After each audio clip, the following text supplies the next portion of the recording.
This is a happy Sunday, right? Amen. Amen. Yeah, since October, we've been preaching a series of the names of God. Ngayong Oktubre po ay pinapahayag po natin, pinag-aaralan po natin yung series na tinatawag na mga pangalan ng ating Panginoon. Yeah, names mean identity and the role and responsibilities of that flow. Ang ibig sabihin po ng pangalan ay yung kakikilanlan o yung mga ginagampanan na tungkulin at responsibilidad na kaakibat ng pangalan na ito. Yeah, I, SJ, have many names. Pastor SJ, marami siyang pangalan. Yeah, as a role, dad, pastor, husband, friend, missionary, and sometimes driver. Siya ay isang ama, isang pastor, isang asawa, isang kaibigan, isang missionary, at minsan, driver nga. Yeah, when I am a dad, I focus on the role at home, loving and protecting my two daughters. Kapag siya po ay isang ama, nakatuon ang kanyang pansin sa kanyang pamilya, yung pagmamahal sa pamilya at pagpoprotekta sa kanyang mga anak. Yeah, as a pastor, I strive to build a good church that pleases God. Bilang isang pastor, ako po ay nagsusumikap na makabuo ng isang church, ng isang simbahan na nakakalugod sa ating Panginoon. Yeah, I sometimes serve to visit some place as a welcome and guide for the mission teams from South Korea. Minsan din po, nagsaserve o naglilingkod dun sa mga missionaries from South Korea bilang guide at nagsaserve sa kanila. Yeah, SJ is one person, but I live by many names and roles depending on the situation and need. Si SJ isang tao pero siya ay nabubuhay ng maraming pangalan, maraming responsibilidad. Depende dun sa sitwasyon at sa pangangailangan. Yeah, our God also revealed who He is, various appearances and roles. Ipinahayag din ng ating Panginoon yung kanyang sarili sa iba't ibang kaparaanan at iba't ibang images or yung appearances niya, yung gampanin niya. Yeah, many people in the Bible gave names to the image of God that experienced it and encountered. Marami pong mga karakter o yung mga tao sa Bible na nagbigay ng iba't ibang pangalan din sa ating Panginoon. Depende dun sa kanilang encounter, yung na-experience nila na kasama ang Diyos. Yeah, these names allowed us an encounter and experience God in a more real and diverse way.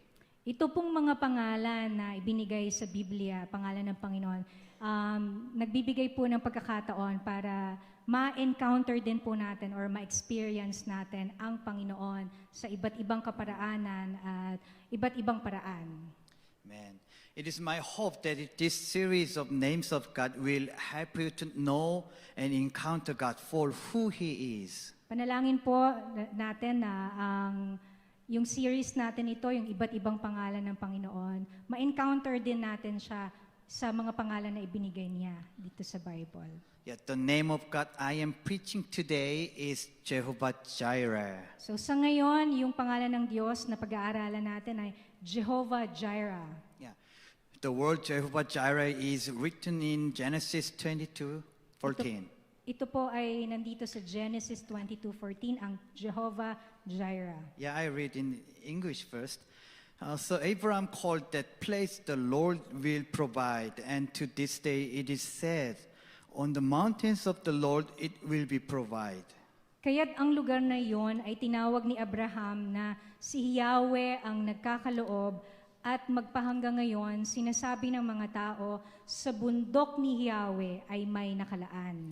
Yeah, Jehovah Jireh means on the mountain the Lord will provide. Ang ibig pong sabihin ng Jehovah Jireh ay sa bundok ng Diyos siya ay magkakaloob.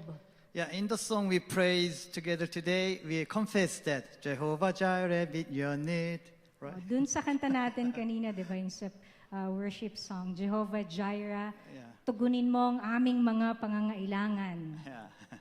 Abraham, who made this confession, is a representative man of obedience in the Bible and is called the father of faith. Yung tao po sa Bible na nagre-represent ng obedience o pagsunod ng Diyos, si Abraham po yon, siya po ay tinatawag din na ama ng pananampalataya.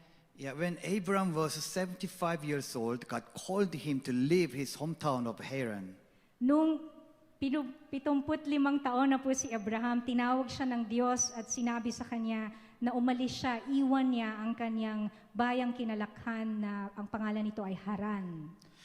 Yeah, even though there were no any guarantees for the future, Abraham obeyed God's word and left his hometown. Kahit na po walang kasiguraduhan yung future ni Abraham, yung kasalukuyan, yung kanyang hinaharap, rather. Siya po ay sumunod sa Diyos, sa salita ng Diyos, sa utos ng Diyos. Iniwan niya po ang kanyang bayan. Yeah, God didn't show a specific and realistic plan to Abraham, who obeyed and followed him.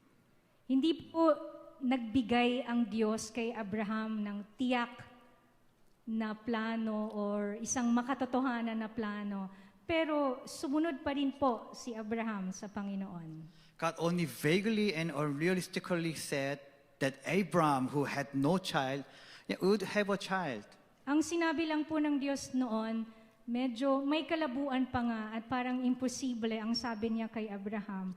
Wala kasing anak si Abraham, ang sabi niya, magkakaroon siya ng anak. Yun lang po yung sinabi ng Diyos. Yeah, nevertheless, Abraham silently followed God's word and lived a life of obedience. Pero si Abraham po, kahit malabo yon yung plano na yon, tahimik siyang sumunod sa Panginoon, sa salita niya, at siya po ay nabuhay ng may pagsunod sa Panginoon. Of course, this didn't mean that Abraham completely obeyed.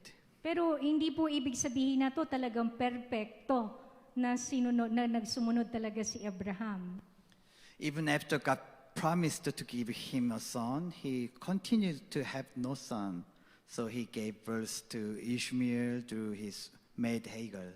Kahit na po nangako ang Diyos kay Abraham na bibigyan niya ito ng anak, tumagal ang panahon, hindi pa rin po nagkaanak si Abraham, kaya si Abraham po ay nagkaroon ng anak sa ibang babae doon kay Hagar, yung isang Egyptian na katulong po ng kaniyang asawa na si Sarah. Yeah, Si Ishmael po, ang kaniyang naging anak kay Hagar. okay. Yeah, but he again remembered God's word and lived a life of obedience. Pero natandaan niya yung sinabi ng Panginoon sa kanya, kaya siya po ay patuloy na nabuhay ng may pagsunod sa Diyos. Yeah, eventually, as a result of Abraham's faith and obedience, God gave him a son, Isaac, through his wife Sarah. Sa huli po, dahil sa pagsunod ni Abraham sa Diyos at sa kanyang pananampalataya sa Diyos, binigyan po siya ng anak kay Sarah. Ang pangalan po nito ay Isaac o Isaac. Yeah.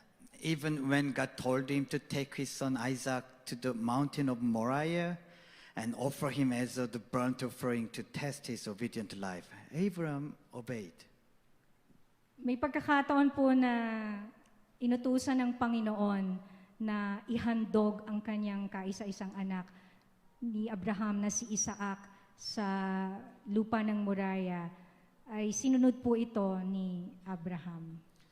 The day after God told him to sacrifice his son Isaac as a burnt offering, Abraham woke up early in the morning, took Isaac with him, gathered wood for the burnt offering, and walked about 80 kilometers for 3 days to the place where God had given him.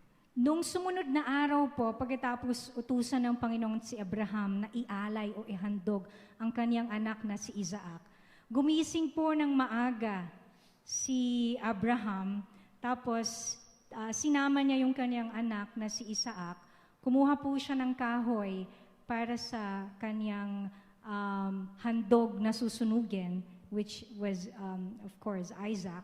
At pagkatapos sila po ay naglakad ng 80 kilometers.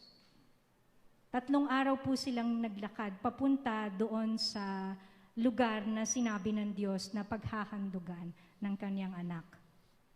And when they arrived at that place, tied up his son and picked up the knife, at that time God called out to him, Abraham, Abraham, he said urgently. Nung nakarating na po sila dun sa lugar na paghahandugan nila, madali na itinali ni Abraham ang kanyang anak na si Isaac. Tapos kumuha siya ng kutsilyo at nag-akma na siya na papatayin ng bata at dali-dali po na tumawag ang Diyos, ang sabi ng Diyos, Abraham, Abraham. Yeah, and Abraham offered the burnt offering over ram caught in a bush by the altar that God had provided already. Nung sandaling yon, hindi po natuloy yung offering, yung pagpatay, pagsakripisyo kay Isaac. Dahil ang Diyos po ay nagpadala ng isang lalaking tupa. Ito po ay nandoon sa may halamanan, naipit ito doon at yun po ang provide ng Panginoon. Imbis na si Isaac, yung tupa po ang isinakripisyo, ang inihandog ni Abraham sa Diyos. Yeah, there Abraham confessed to Jehovah Jireh. It will be provided on the mountain of Jehovah. Kaya po sinabi ni Abraham ng sandaling yon, Jehovah Jireh, nang ibig sabihin niya ay ibibigay ng Diyos sa bundok ni Jehovah o ng Diyos. Yeah, God's command to sacrifice his son, who was miraculously born at the age of 100, might have been unacceptable as the father. Siguro po sa isang ama na himalang nagkaroon ng anak sa taong gulang na 100 na po si Abraham nang nagkaroon siya ng anak. Parang napakahirap po para sa isang ama, imposible po ito, na yung anak na binigay sa kanya ng Diyos ay ihahandog niya sa Diyos. Napakahirap po para sa isang ama nun. However, the reason why Abraham was able to obey God's word is found in Hebrews chapter 11, verse 17 to 19. Yung dahilan po ni Abraham kung bakit paano niya nakayanan na ihandog yung anak niya, nandito po yon sa Hebrews 11, 17 to 19. Yeah, I read in Bible. By faith, Abraham, when God tested him, offered Isaac as a sacrifice. He who had received the promises was about to sacrifice his one and only son, even though God had said to him, "It is through Isaac that your offspring will be reckoned." Abraham reasoned that God could raise the dead, and figuratively speaking, he did receive Isaac back from death. Nang subukin ng Diyos si Abraham, pananampalataya din ang nag-udyok sa kanya na ialay si Isaac bilang handog sa Diyos. Buong puso niyang inihandog ang kaisa-isa niyang anak, gayong ipinangako sa kanya ng Diyos na kay Isaac magmumula ang magiging lahi niya. Naniwala siya na kaya ng Diyos na bumuhay ng patay, kaya't sa patalinghagang pangungusap, naibalik nga sa kanya si Isaac mula sa mga patay. Amen. Abraham believed that even if he offered Isaac as a burnt offering to God, God would bring him back to life. Naniniwala po si Abraham na kahit na po ihandog niya bilang burnt offering or yung handog na sinusunog, ang kanyang anak na si Isaac, kaya pong buhayin ng Diyos ang kanyang anak. Abraham was a man who didn't doubt God's power and stood by his obedience of the end. Si Abraham po ay isang tao na hindi po niya pinagdudahan yung kapangyarihan ng Panginoon at siya po ay nabuhay na may pagsunod sa Diyos hanggang sa huli ng kanyang buhay. God saw his obedience and faith and gave him amazing words of blessing below. Nakita po ng Panginoon ang pananampalataya at ang pagsunod ni Abraham, kaya naman po ibinigay ng Panginoon ang mga pagpapalang ito kay Abraham. Genesis 22, 16 to 18. And said, I swear by myself, declares the Lord, that because of you have done this and have not withheld your son, your only son, I will surely bless you and make your descendants and numerous as the stars in the sky and as the sand of the seashore. Your descendants will take possession of the cities of their enemies. And though your offspring, all nations on earth, will be blessed because you have obeyed me. Ako'y nangangako sa pamamagitan ng aking pangalan, Yahweh, sapagkat hindi mo ipinagkait sa akin ang kaisa-isa mong anak, pagpapalain kita. Ang lahi mo'y magiging sindami ng bituin sa langit at ng buhangin sa dagat. Sasakupin nila ang mga lungsod ng kanilang mga kaaway. Sa pamamagitan ng iyong lahi, pagpapalain ang lahat ng bansa sa daigdig, sapagkat sinunod mo ang aking utos. Amen. Amen.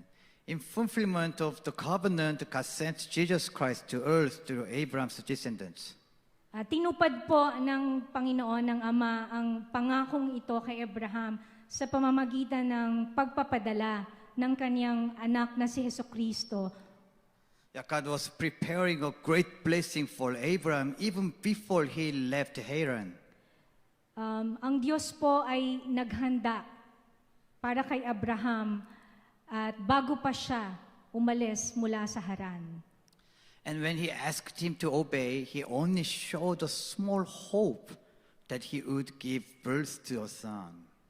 Nung sinabi po ng Panginoon kay Abraham na sumunod siya kay Abraham, isang maliit lang po, isang piraso lang po ng hope o nung pangako na yon, yung ibinigay niya kay Abraham. Maliit na bahagi lang po ito.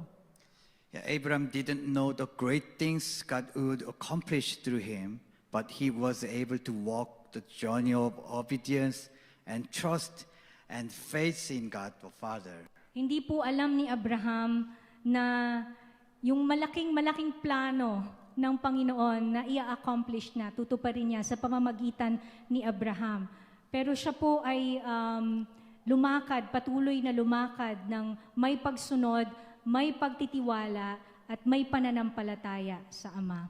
His faith enabled him to be used as a channel of blessing to fulfill God's kingdom and will far beyond what Abraham imagined.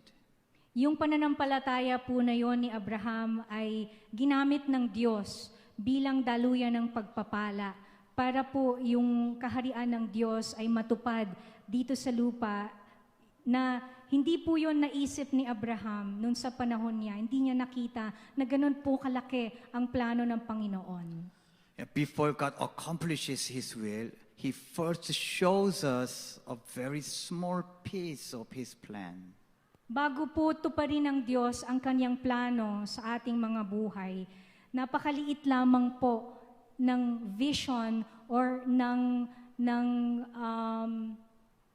pangitain ang ipinapakita sa atin ng Panginoon.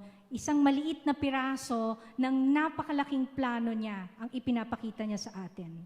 And those who discover God's kingdom and will in the pieces, God gives us some things to get His dream to look forward to.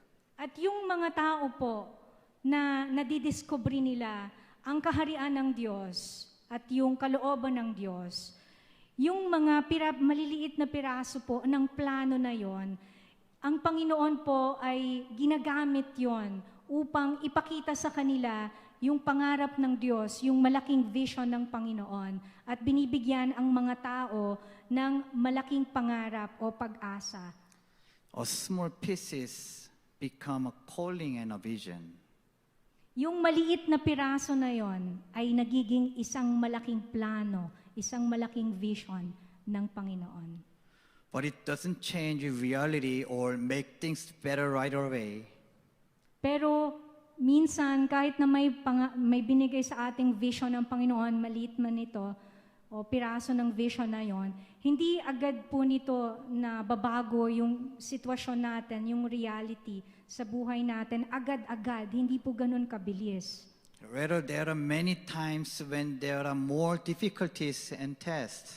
Bagkus, maraming mga pagsubok at mga kahirapan pa nga ang nararanasan natin. The pieces sometimes seem too vague and unrealistic that many people give up.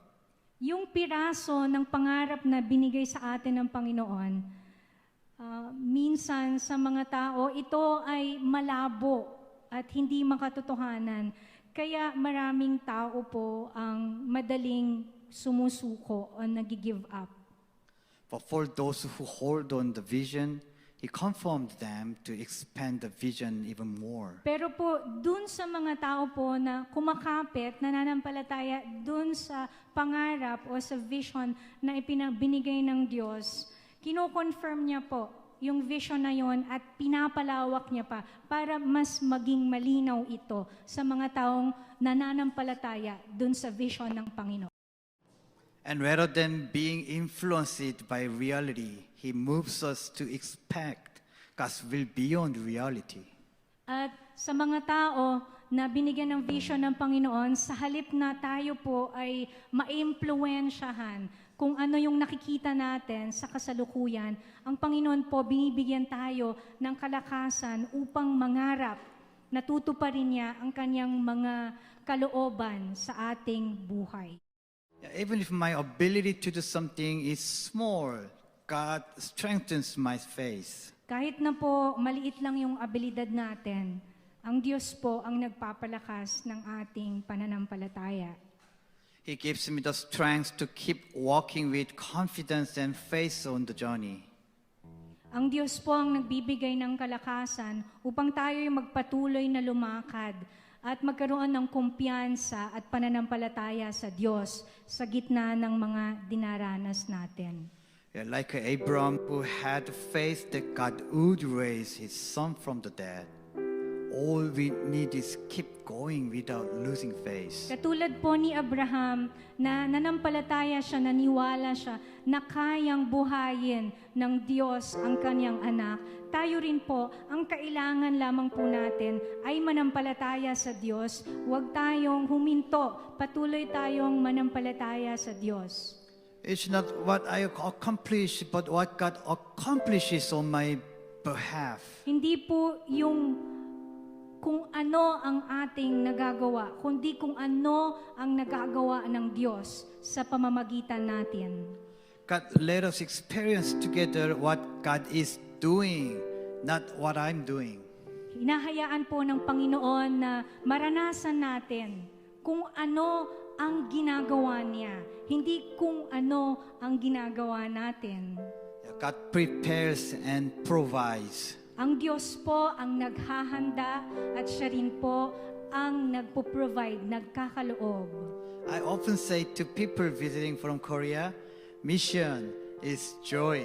Madalas pong sinasabi ni Pastor na sa mga visitors na galing sa Korea na ang mission po ay kaligayahan o joy. Of course, I can't be joyful if I only think about the reality. Pero syempre, kung ang titignan natin, kung ay ang sitwasyon natin ngayon, hindi tayo magiging maligaya. Yeah, sometimes there are many things and difficulties that cannot be handled. Madalas po, may mga pangyayari sa buhay natin na hindi talaga natin kayang i-handle o i-resolba. But God keeps us dreaming. Pero ang Panginoon po ay inaalaw niya tayo, binibigyan niya tayo ng kapangyarihan na mangarap. God receives our worship here. Tinatanggap po ng Diyos ang ating pagsamba sa lugar na ito. Connects and sends God people from the abroad. Ang Panginoon po ang nagko-connect ng mga tao mula sa ibang-ibang lugar dito sa mundo sa ating church. Even though this is very slow, but we are building worship together here. Kahit na po yung proseso ay mabagal, pero ang Diyos po, yung kapangyarihan ng Diyos ang tumutulong sa atin para mabuo ang tunay na pagsamba sa lugar na ito.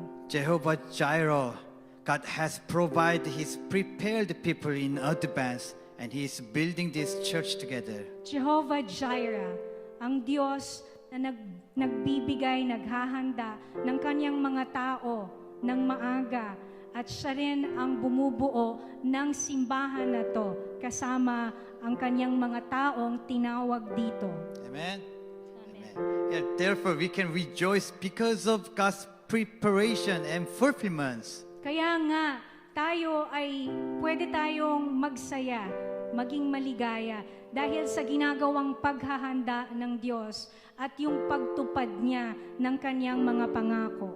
Yeah, with thanksgiving, we love and trust in God and praise God for being Jehovah Jireh. Atin pong mahalin ng Diyos, pagtiwalaan siya, purihin siya bilang ating Jehovah Jireh nang may pasasalamat sa ating mga puso. Amen. Amen. Amen. Let's praise God. Manalangin tayo.